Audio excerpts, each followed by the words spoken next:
Good day, beautiful earthlings. My name is KD, and today we will be deconstructing the poem Grand Forks ND. ND as in North Dakota. To deconstruct a poem, one must break down the poem to its elements and content. One must go stanza by stanza to seek any conflicts, differences, contradictions.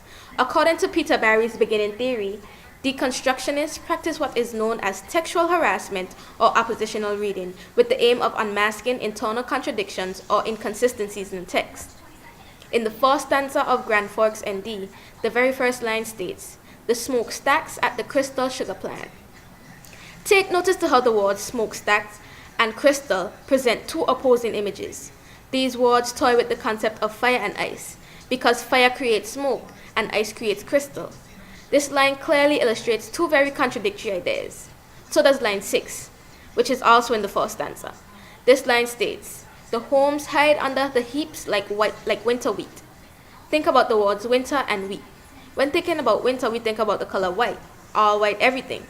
But when thinking about the word wheat, we think about the color brown, such as wheat bread or wheat germ.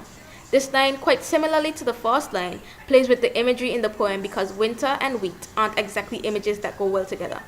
Another contradiction that is presented in the first stanza follows line 6. This line says, "The shelter belt stands impotent and nude." The words shelter and belt mean to cover and to hold up, while the words impotent and nude represent ideas such as weak and naked. This presents exact opposite concepts. This is exactly what is meant by Peter Barry when he says oppositional reading. In the same stanza, the speaker, let's call him Jacob, states, "Still no signs of life." But how is there no sign of life when Jacob had to be there to witness the smokestacks, the winter wheat, and the shelter belt?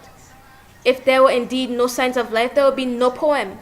If Jacob meant that there were no signs of life besides himself, he would have said, "Still no other signs of life." But he didn't. Therefore, the poem contradicts itself again.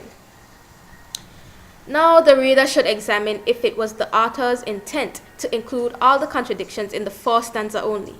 Was it a mistake, or was there a point to this? Food for thought. Thanks for watching. Stay awesome.